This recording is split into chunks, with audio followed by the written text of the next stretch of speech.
Do you hear a loud click when you're cutting a model off the sprue? That's the sound of plastic fracturing. Today we'll talk about why this noise matters and whether it's better to use hobby clippers or hobby nippers. As a note, this video is not sponsored, so you're getting honest testing on both sides. I bought both of them with my own money to test them properly. I've got two different tools. I've got some God hand clippers that cost £17 and some DSPIAE clippers that cost £38. Are we going to get better results for that extra money? Are clippers or nippers better? Let's find out with some side-by-side testing. First, something audible. I'm going to cut identical pieces of sprue with both tools.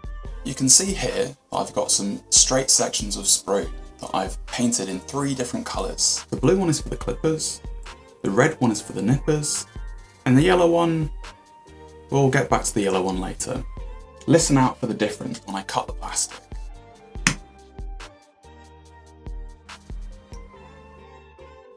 That sharp clicking that you hear is actually the plastic fracturing under strain. And here's why. The clippers use 2 blades that meet in the middle and pinch the plastic between them, compressing the plastic before it finally breaks into 2 pieces. And this is why the clippers sound louder. Nippers, in comparison, have 1 sharp blade and 1 flat anvil, kind of like a guillotine. So the plastic is sliced cleanly instead of being crushed. Now, let's talk about how they cut. This section of the video contains macro photography of the cuts. If you've not got the video showing in high resolution, I'd suggest upping it on the YouTube player. I'll also add a link in the video description for those of you with slower internet connections. As you can see, the clippers cut through the plastic well, but you can see the white stress marks in the plastic, as well as a rougher cut. The nippers, in comparison, have a much cleaner cut and are less likely to leave those white stress marks. Those white marks aren't just ugly, they add a small amount of texture to the surface of the plastic, and this will either show through your finished work, or you're going to have to spend some time filing and sanding and scraping that extra plastic off the surface. It didn't seem fair to not add some extra context because the God hand clippers are actually pretty good. So that's where the piece of yellow sprue comes in. I tested some cheaper clippers on the more basic end. You can immediately see the difference. These are far rougher. You can see where the cheaper clippers have pinched the edge of the plastic. As always, if you buy cheap, you buy twice.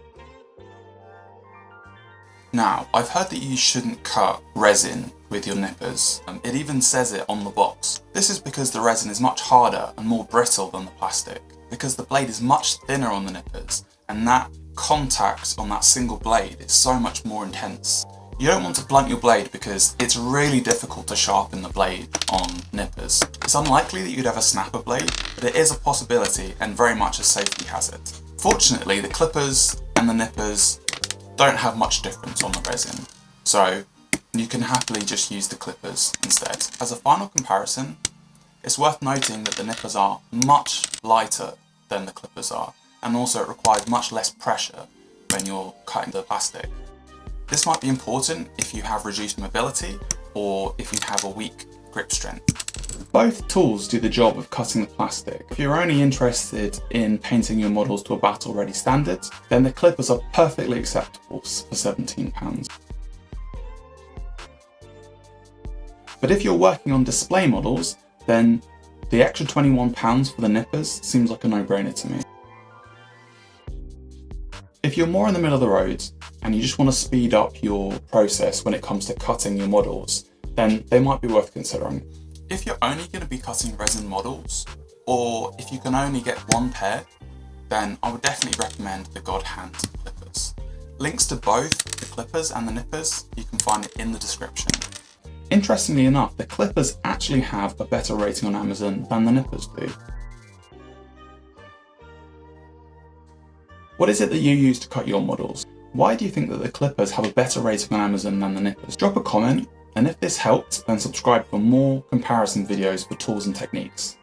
My next video is going to be about different types of washes, that's acrylics, enamels, and oils, and covering over different surface colours.